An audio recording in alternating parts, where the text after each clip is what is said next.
Was getting a surprise when the New Year's sun came up over the Hollywood Hills.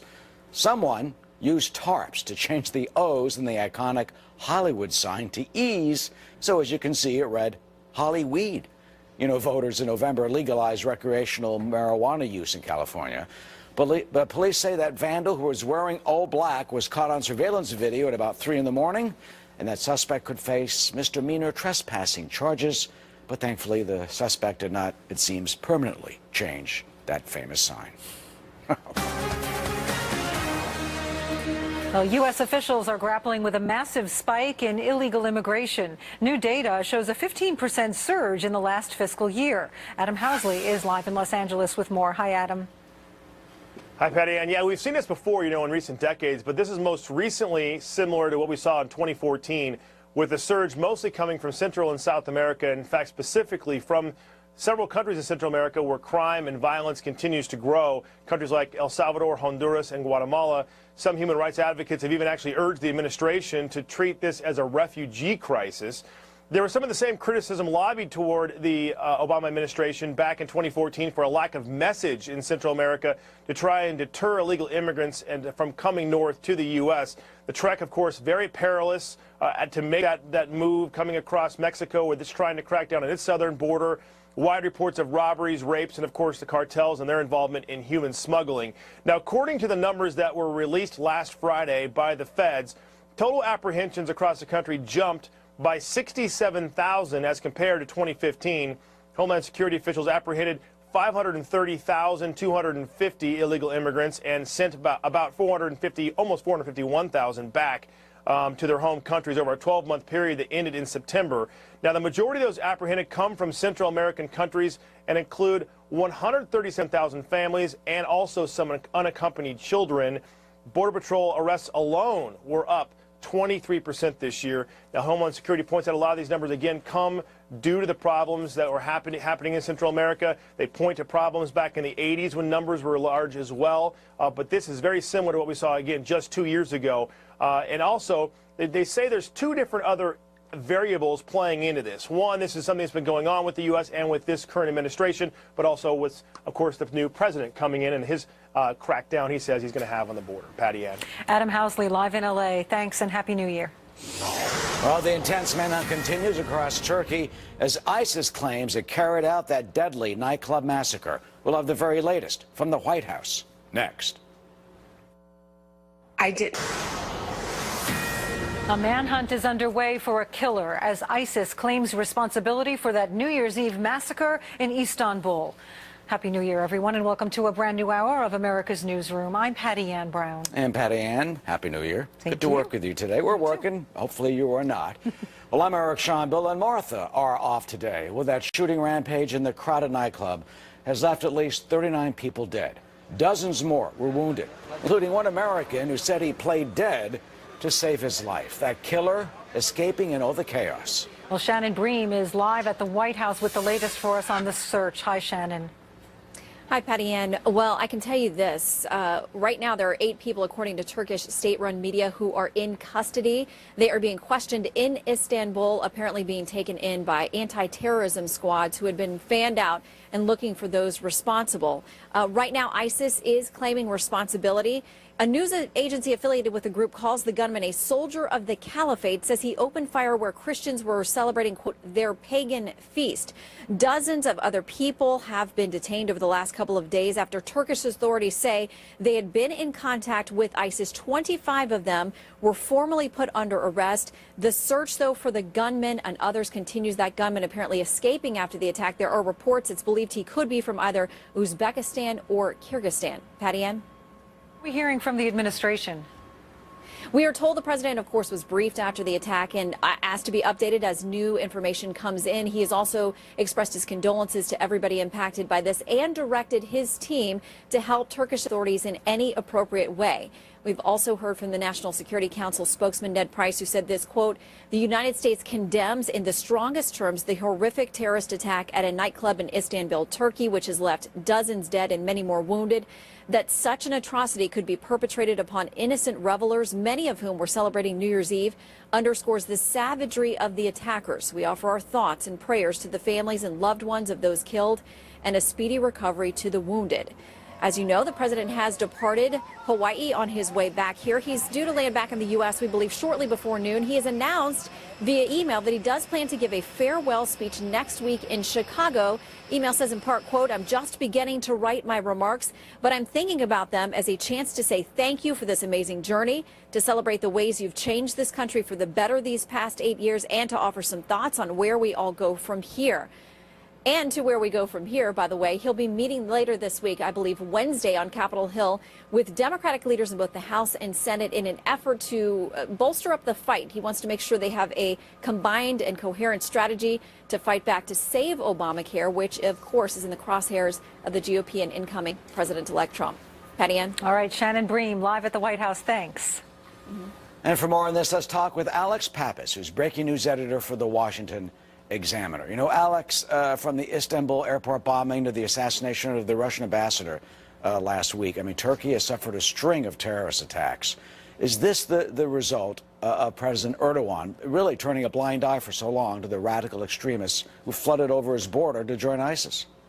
Well, I tell you what, one thing that we can tell from this, if we're looking first at this attack, is that it's a trend that we see of an attack on Western culture, looking at what happened at the Bataclan in France, looking at what happened at the Pulse nightclub in Orlando. I think these are kind of very similar. And then, yes, you're right. I mean, we've just seen time and time again, going back to the Brussels airport bombing over the last year, that a lot is really going on here in terms of terrorism in Turkey. Now, I'm very interested to see what Donald Trump says and wants to do about all these things. It's been after all of these events, some of the ones that I just mentioned, that Donald Trump has said some of his most famous statements about terrorism. It was after San Bernardino, for example, that he came out and made that the Muslim ban announcement. Now Donald Trump's going to be president. We're going to see, is he going to follow through on a lot of these sorts of things that he said in reaction to terrorist attacks? And I guess we're going to now finally get to see that. Well, he has said that ISIS is the #1 priority. I mean, he will perhaps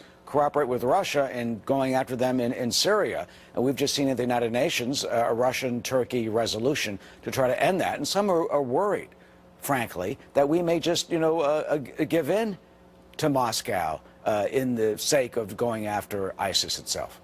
Right. Well, and there still isn't necessarily a whole lot of clarity in exactly what Donald Trump is going to do in regards to all of these things. I mean, yes, I just mentioned, by the way, the Muslim ban. Now some of his other advisors and aides have suggested that maybe instead of a blanket Muslim ban, that they would be maybe restricting immigration from certain countries that have high amounts of terrorism. And, of course, when he talks about defeating ISIS, he says that we're going to bomb the blank out of ISIS. So these are a lot of very kind of general things, a lot of questions. But once again, when attacks like this happen in Turkey, you expect that Donald Trump is going to be asked about it. I haven't heard him, I don't believe, say anything yet about this specific attack, but I think it's all going to go back to a lot of those things he said on the campaign trail, and we're going to see, is he actually following through with those pronouncements? Well, I mean, what can he realistically do? I mean, the critics would say that rhetoric plays into ISIS's hand and the radical Islamic terrorists, and they use that for propaganda and for recruiting and the like. And you see these young men, whether it's in Turkey or San Bernardino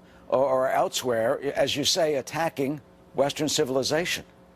Right. Well, and I think he's going to go and say that you've got to identify the threat, which is what he said a lot. And I think in some of these statements we've seen after some of the recent terrorist attacks, he goes out of his way to emphasize that this is Islamic radical terrorism. Obviously, we've had that sort of debate before. I think he's going to try to show that he's not Barack Obama. Barack Obama, I mean, we talk about his history with ISIS. I mean, interestingly, we talk about ISIS all the time. ISIS has not really been on the scene that long. It was 3 years ago this month that Barack Obama famously said, referred to ISIS as a JV team.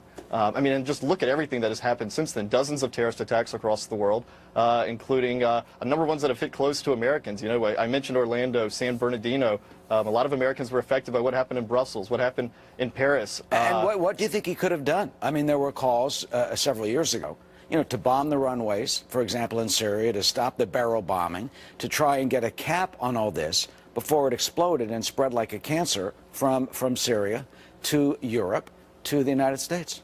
Well, I think if you talk to some critics and talk to some Republicans, they say, well, let's go all the way back to 2011 when Barack Obama didn't negotiate a status of forces agreement to leave troops in Iraq. I think, especially somebody like John McCain, who's criticized Barack Obama a lot on this, saying that left a vacuum for a place like ISIS to take hold. And had there been troops there, I think a lot of experts have said that it would have been a lot harder for ISIS to have even been able to rise the way they did. And then what, in light of what happened, finally, what do we do now? Well, that's a good question for the president-elect. And like I said, I expect that when Donald Trump holds that first press conference, he's going to be asked about this. This is a top issue. Going back to what I just said earlier, that it's wild to think that when Barack Obama took office, ISIS was not something we were talking about. Yes, what turned into ISIS was there, but it didn't have the name ISIS. It's now a big issue, and it's an issue that Donald Trump is going to he's made a lot of promises about, so people are going to want to see what's he actually going to do. Well, the administration does point out that ISIS has been rolled back in terms of the amount of territory it has in Iraq, for example, but sadly the radical Islamic philosophy and the ideology has continued to infect thousands and affect us. Alex Pappas, thank you for your insight this morning. Sir. Of course. 35 Russian diplomats and their families have left the United States after being expelled as part of sanctions announced last week. The Obama administration accusing Moscow of meddling in the 2016 presidential election. And now we're learning there is debate in the intelligence community over how much information on the investigation should be declassified. Chief Intelligence Correspondent Catherine Herridge is live in Washington with that for us. Hi, Catherine. Well, thank you, Patty Ann. After last week's joint intelligence assessment that was released by the FBI and Homeland Security, Fox News has learned that there's a healthy debate within the intelligence community itself over how much additional information should be declassified to show the hacks were a Russian-led operation. An intelligence source said there's much more information than what was released last week, but the concern in the intelligence community is over exposing sources and methods and collection by foreign governments who work with the U.S. On Fox and Friends this morning, the future White House press secretary urged caution. It's not a question of what I believe, Ed. It's a question of what happened. And I think there's an intelligence report that's due out later this week. And once that report is made final and the president-elect is briefed, then I think we'll have a better idea of what to make of the situation.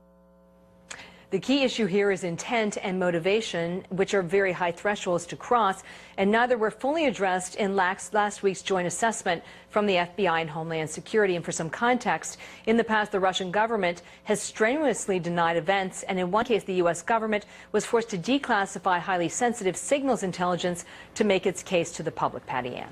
So how has the president-elect responded? Well, reporters last week heard from the president-elect on New Year's Eve when he downplayed the intelligence assessment that had just been released. Well, I just want them to be sure, because it's a pretty serious charge, and I want them to be sure. And if you look at the weapons of mass destruction, that was a disaster, and they were wrong. And so I want them to be sure. I think it's unfair if they don't know. And I know a lot about hacking, and hacking is a very hard thing to prove. So it could be somebody else. And I also know things that other people don't know, and so they cannot be sure of the situation. Mr. Trump gets an in-depth intelligence brief this week, and the final report that was requested by the president is expected in the next 2 weeks. But the key issues to follow are this issue of intent and motivation, because, again, you can't emphasize enough that this is a very high threshold to cross in terms of the intelligence. Patty Ann. Right. Catherine Herridge, live for us in Washington. Thank you. You're welcome. Well, a 5-year-old girl is killed in a car accident. Why her death is now sparking a lawsuit against Apple. And the Trump administration could face tremendous pushback as it fights to overhaul the government. Can they get the job done? Well, let's listen to Newt Gingrich. I'm worried that when they realize how big the problem is, that they decide that they're just going to do the best they can and give in.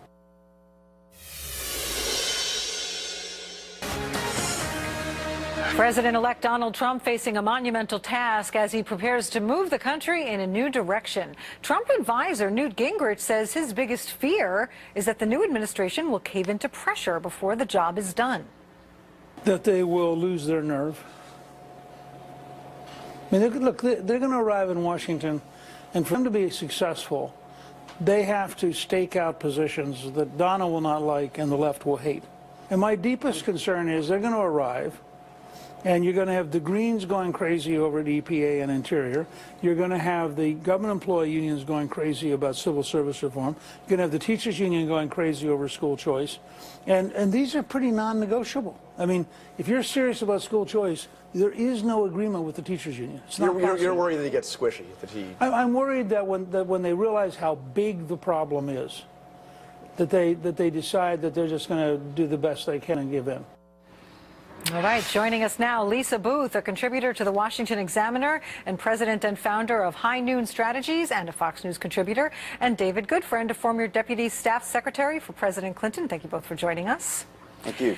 So Mr. Gingrich, of course, has been a vocal surrogate for Mr. Trump throughout the campaign. That was him on ABC's This Week, asked what's his biggest fear now that Trump's taking office. He said he's afraid they'll lose their nerve and give in. David, what do you make of that? Well, I think it speaks to a larger dynamic going on in the Republican Party generally, where the Republican Party is not monolithic. I mean, even I as a Democrat can see that there are degrees and differences of opinion, and Donald Trump was an outsider to the Republican Party who kind of crashed the party during the primaries. In about 48 hours, we're going to see another major Republican figure, Senator John McCain, chairman of the Senate Armed Services Committee, open hearings on the Russian hacking. He and Senator Graham of South Carolina, Senator Cotton of Arkansas, not at all in line with Donald Trump on that issue. And I think the perspective of Mr. Gingrich is one of a sort of classic neoconservative that he certainly represented when he became Speaker. None of that necessarily lines up with where Donald Trump stands. So to me, as a Democrat looking at this, what I see is an emerging dynamic where the Republican Party is not teed up to act monolithically in one direction. There would be gradations of differences, and nobody, and I mean nobody, knows where Donald Trump is going to come down on a lot of stuff. Well, that's an interesting point. You know, some are saying, of course, the Trump administration is going to have to compromise. There are two parties. They have to meet in the middle. But then conservatives say, no, the Democrats didn't compromise when they had control. The pendulum swung in one direction. The voters have spoken. They want it to swing back. No compromise. Lisa, is that what you see? Well, look, I think that's kind of rich coming from a party that's still trying to find its way and who has really been decimated over the past 8 years. But look, I think it's a little bit premature for Speaker Gingrich to say that Trump has lost his nerve when he's not even president yet, right? He's still president-elect. We still have quite some time to go, still a few weeks here to go until January 20th when he's sworn in and can start moving forward with some things. But I think what we've already seen, even just from his cabinet selections, is a new direction for the country, something that is diametrically different than what we've seen under President Obama, and also really following through with some of the things that he said he was going to do. Look, he said he would be tough on trade. He's forming a new trade council with, Peter Navarro, who's going to be leading that. He said he was going to be tough on immigration. He's selected someone like General Kelly to be head of the Department of Homeland Security, someone who's intimately familiar with the challenges at the southern border, as well as Senator Sessions to lead as Attorney General, someone who's in line with him on his immigration policies. He said he was going to change the education system. He has selected Betsy DeVos to make fundamental changes to the education system. So you can really see, same on energy with Scott Pruitt and Governor Perry. So you can see in the cabinet selections and some of the decisions he's made so far of how those changes that he said were coming are going to come. Yeah, Gingrich said he worries that when they realize how big the problem is, they'll just decide they're going to do the best they can. David, he made some very specific examples. He was talking about environmental issues, education issues, as we heard. Is there any middle ground on some of those issues? Well, no, on some of those issues there really isn't. But I found it interesting that what he was pointing to in that list were examples where he expected big pushback from progressives in the country. And of course, environmentalism and school choice and things like that does raise the dander of a lot of progressives. But I think there's another dynamic going on here. It's similar to what we Democrats experience. A lot of Democrats feel that no matter what you do, the far left wing of the party will never be happy. They're just going to say you didn't go far enough. And there's an exact parallel here on the Republican side. No matter what Donald Trump does, there will be people on the far right who say you didn't go far enough because I guess the government still exists, or it wasn't small enough to be drowned in a bathtub, as Grover Norquist might say.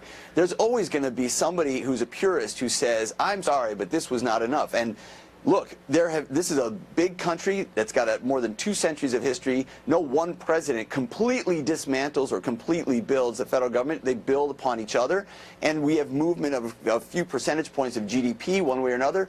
But this is a big, big ship that is very hard to move. And I think Donald Trump is in for a big awakening when he realizes it's not like being CEO of a privately held company where you can just do whatever you want. There are a lot of other forces at work, and it's a lot harder to manage. And a lot of people to answer to. All right, David and Lisa, thank you both so much, and Happy New Year. Thank you. Happy New Year to you.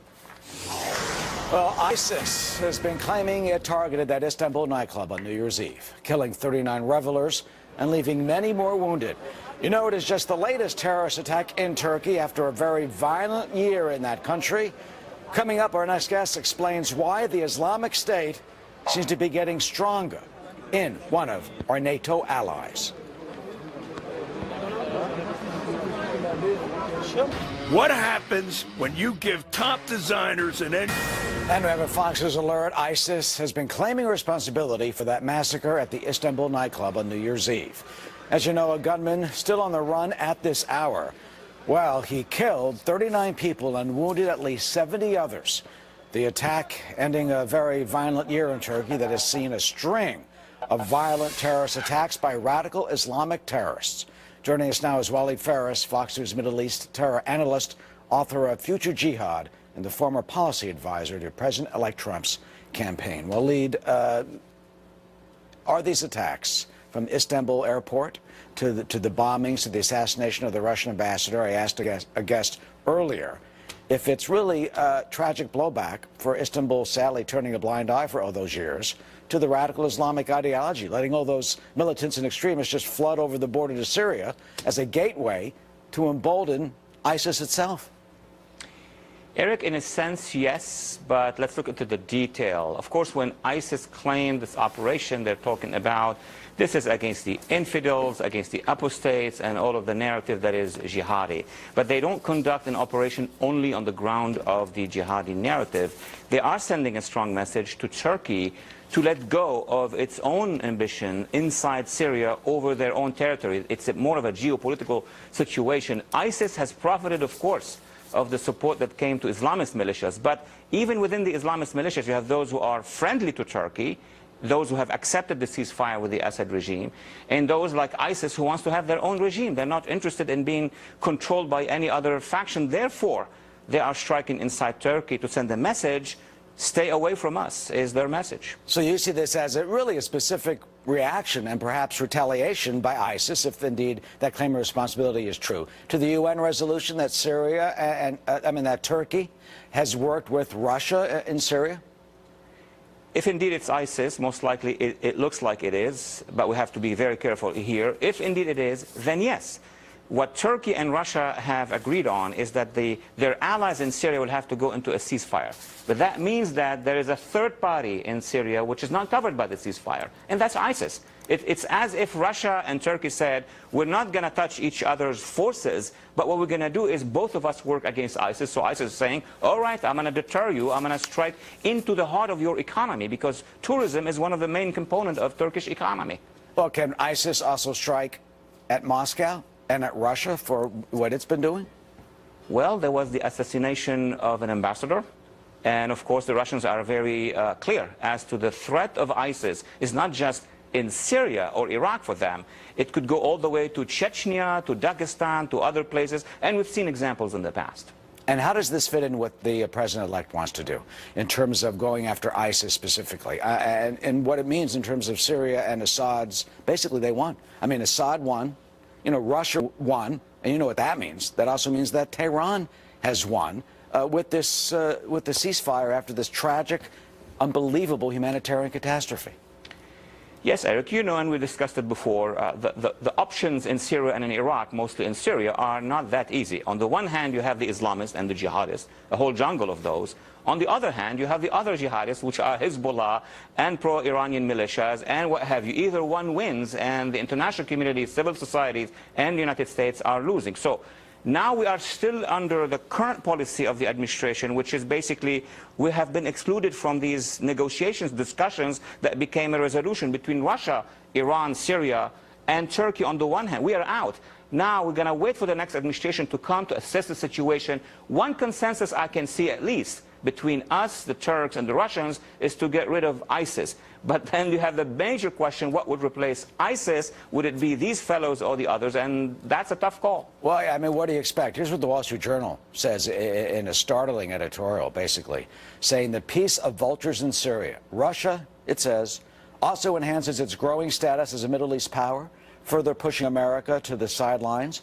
Mr. Obama's foreign policy of American retreat has left the world's authoritarians advancing more aggressively than at any time since the 1970s.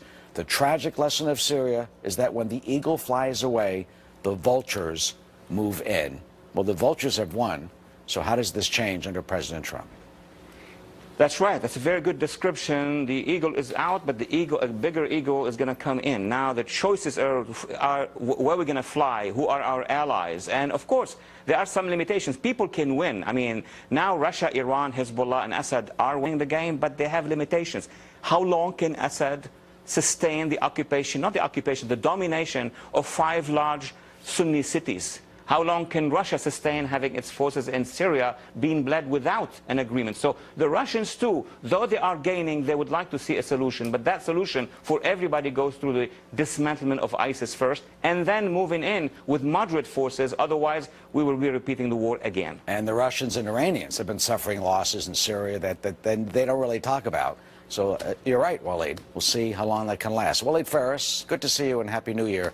Hope this year is a better one than what we've seen in the past, of course. We hope. Thank you. Patty Ann? Well, President-elect Trump is set to take office less than 3 weeks from now. Coming up, what Democrats might do to slow down confirmation hearings for new cabinet members. And a little girl dies in a car crash, why her family is now suing Apple. Sadly, 2017 beginning much the way 2016 ended in the city of Chicago. 2 men were shot and killed early New Year's Day following an argument between the two. This following one of the most violent years in the city's history. Police reported 762 homicides. That's more than 3,500 shootings just in 2016 alone. That number happens to be more than double the number in New York City and Los Angeles combined. It's also the most shooting deaths in Chicago since 1997. A Texas couple is filing a lawsuit against Apple in connection with the death of their daughter. 5-year-old Mariah Modisette was killed in 2014 when another car slammed into theirs. The driver of that car was using FaceTime. The family says Apple failed to make the app unusable while driving. Joining us now, Jesse Weber, an attorney, and Kent Zimmerman, contributor to the National Law Journal. Thank you both for joining us. So the driver was using FaceTime. He smashes into the back of their car, killing Mariah in the back seat. The parents, James and Bethany, were also injured in that crash, and they say Apple should have installed a lockout device to prevent people from using the app while driving. Jesse, you think that's a valid argument? Absolutely. Apple had the technology to disable the iPhone functions while driving at certain speeds, and they deliberately chose not to implement that design into the iPhone 6 model. And what's particularly startling is that in Apple's patent application, they foresaw the risks of people using the phone while driving. They knew the danger, and yet they chose not to do anything. That is gross negligence, which resulted in the death of this young girl. Yeah, so the driver, Garrett Wilhelm, was 20 at the time. He was driving 65 miles per hour and using FaceTime. He is charged with manslaughter. Critics of the civil suit say that criminal charge is appropriate, but that the lawyers suing Apple are just doing that because that's where the money is, and Apple is not at fault for someone misusing their product. Kent, what do you say?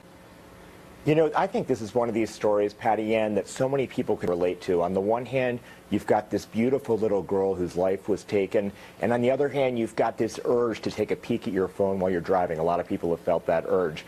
But are we going to hold Apple responsible because somebody was reckless in using their product while somebody used their product in a way they shouldn't have? If we're going to do that, are we going to hold every app maker, every manufacturer of every technology responsible when somebody recklessly uses their product? I think that's a real stretch. What if somebody's watching TV while they choose to drive? Is the TV manufacturer going to be liable? I think the way that we can make progress on this issue is if we treat distracted driving the same way that we've treated drunk driving. This is a case where we need to have people accountable for being reckless. That's the issue here. Jesse, what about that slippery slope argument? Where does it end? Well, I think this is a little bit of a different situation. Look, there's a reason navigation systems have a lockout feature. There's a reason apps like Waze have a lockout feature. And particularly since Apple anticipated this risk, they knew about it. This is Apple we're talking about, a major company. They owe a duty to their consumers, and they knew this was going to happen. So I don't think it's quite the same thing as drunk driving. And look, ultimately, it is the driver's responsibility and fault. But look, we have to take a close look at what Apple's doing here. Well, you know, yeah, I mean, to be blunt, you would really have to be an idiot to use FaceTime while you're driving. I agree. Absolutely. Kent, you feel that people have to take more responsibility for their own actions and not be able to blame the other factors? I do, and I also think that we as society have to hold people accountable if they act recklessly and kill somebody. And I think you can't always hold the manufacturer responsible just if somebody recklessly, incorrectly uses their product. I give the plaintiff's attorney who filed this points for looking for a deep pocket, but I don't think it's fair to hold Apple accountable for this. I do think, of course, and I agree with Jesse, that manufacturers like Apple, of course, they need to try to make their products as safe as possible, and I believe Apple's looking at that. And part of the issue here is I haven't seen a technology that can actually disable a phone from the driver without disabling it for passengers, and that's part of the issue that may be looked at here. But listen, I absolutely think the manufacturers should make phones as safe as possible, and I think they spend a lot of time and a lot of money on that. But to hold the manufacturer accountable when somebody acts stupidly, I don't think that holds up. I don't think that makes sense. All right, we will see where this lawsuit goes. Kent and Jesse, thank you both so much. Thank you. You bet. Oh, there's a warning from Democrats on Capitol Hill, how they could slow down the confirmation process for some of the incoming cabinet members. And President-elect Trump calling computers unsafe when it comes to security. We'll tell you how he says he plans to keep our national secrets secret. It's very important. You know, if you have something really important, write it out and have it delivered by courier the old-fashioned way. Because I'll tell you what, no computer is safe. I don't care what they say. No computer is safe. Police in Massachusetts say they have found a stolen car used by an escaped inmate from Rhode Island. Officers say 35-year-old James Morales scaled the building and climbed over razor wire on Saturday.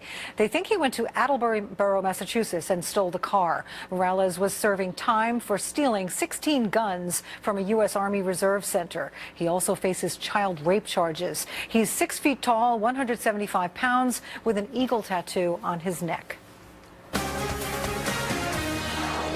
Well, the new cabinet facing some possible delays on Capitol Hill as Democrats consider plans to slow down the confirmation hearing process. Incoming Senate Minority Leader Chuck Schumer of New York, well, he warns, quote, if Republicans think they can quickly jam through a whole slate of nominees without a fair hearing process, they're sorely mistaken. Chris Deaton is a deputy online editor for the Weekly Standard and joins us now. I mean, Deaton, is he right? I mean, after all, the Republicans only need a simple majority, 51 votes in the Senate to confirm, and there are, what, 52 Republicans as it stands now? Yeah, what they can do with respect to the hearing process is the new jump ball here, because I think back in December, a lot of Senate Democrats were saying, look, we have the power to force procedural votes on a lot of these nominees, and they can require up to 30 hours of debate, and at that point, you're kind of turning the process itself into a slog. The hearing stuff is something new, and Republicans are understandably scoffing at it because I think the Democrats are kind of telegraphing the politics of this stuff. Number one, in Schumer's statement that you just referenced, he used the word rigged to describe Trump's cabinet. Where have we heard that word before? Oh, yeah. And some of the other things that they're beginning to push here, it sounds a little more like the partisan legacy of outgoing Senate Minority Leader Harry Reid. So. Well, I mean, look, they're absolutely going to go after some of the nominees, specifically Rex Tillerson and Jeff Sessions. I mean, and do you expect him to get bounced? I mean, Tillerson, he's going to face a lot of questions, as you know, about Russia, about Putin, maybe climate change, ExxonMobil's international oil tentacles, et cetera, et cetera, et cetera. You know, what are the chances that he may not be confirmed? Probably not very good because, again, as you observed already, we only need a simple majority to deal with here, and Rex Tillerson actually does carry a lot of heft from some of the recommendations that he received from former George W. Bush administration officials, and I think that Republicans are probably going to rally around him and talk him up as the process goes on. There's a lot of political capital that Democrats might need to expend here if they're going to focus on such a wide array of nominees. It's not just Tillerson, it's Jeff Sessions, it's Betsy DeVos, it's Mick Mulvaney, who has been tapped to lead the Office of Management and Budget, and there are still 4 other people there, but those are 4 others that they're going to focus on especially. It's a lot of political capital that you are having to lean on to try to win the messaging battle that's fighting a war on a lot of fronts, and I think that we know, Eric, Donald Trump's capable of fighting a pretty effective media war just with using his Twitter feed. Well, I mean, talking about the Twitter feed, he's already even said he likes, ready for this one, he likes Chuck Schumer, the senator from New York, who he's known for, decades. He's even given money to him. He says he likes him better than Paul Ryan and Mitch McConnell. So what does it mean when the president-elect, the president of the United States, says he likes, the minority leader of the opposite party more than, your own major lieutenants? I have not seen an olive branch like that extended in Washington, D.C. in quite some time. Granted, I haven't been around here forever, but my goodness, that's unusual in this current political climate. He has said in the past that, look, there are certain Democrats on Capitol Hill that he looks forward to working with. He said the same thing about Nancy Pelosi at some point last year. Trump has tried to pride himself on being a person who is going to break through the partisan gridlock that a lot of people have observed and taken shots at the last several years, and Trump certainly is a different kind of Republican. So if he's trying to soften the ground, so to speak, and say, well, wait a minute, maybe we can find ways to work together here, that's certainly a way for him to get out ahead of the ball and do that before he even takes office on Inauguration Day. Do you think that the person who, for the Democrats and critics, is the most polarizing figure that we've had in a long time, that he can actually overcome that divide? I mean, is that even possible? It's unusual because there's always the 2 ways of looking at Donald Trump. There's the Donald Trump, the candidate, the one who has said things, the one who has personal baggage that a lot of people would have called a volatile candidate. I think there's not a whole lot of argument to be made there that he was at a lot of points during this campaign. That's the one that Democrats don't like. But then there's the policy portion of Donald Trump that makes this so interesting. There are a lot of parts of his platform, and it doesn't get spoken about enough, that he is an unconventional Republican in terms of his conservatism. I mean, this person is not the wonky type of conservative that comes in the Paul Ryan mold. There are certain things like infrastructure that he wants to spend a lot of money on that Democrats might be willing to go along with. Chuck Schumer himself said in the last couple of weeks that he would look forward to working with Donald Trump on a $1 trillion price tag, which a lot of Republicans might scoff at themselves. So it's going to be interesting because you have to see which Donald Trump Democrats are going to be willing to look at more and favor more. Well, maybe they'll be willing to work with some part of Donald Trump and attack the other. Not to mention, you mentioned infrastructure, but also you've got Social Security, Medicaid, as well as those trade deals. So there may be some places that both sides can work on. Chris Deaton, thank you so much for joining us today. Happy New Year, by the way. Same to you, Eric. Thank you. Of course. Patty Ann? Well, Eric, a new report is warning U.S. troops about energy drinks. Why officials say there's reason to be concerned. And Benedict Cumberbatch getting lots of attention for his portrayal of Sherlock Holmes on TV. The surprising connection between Cumberbatch and the British author who created the character.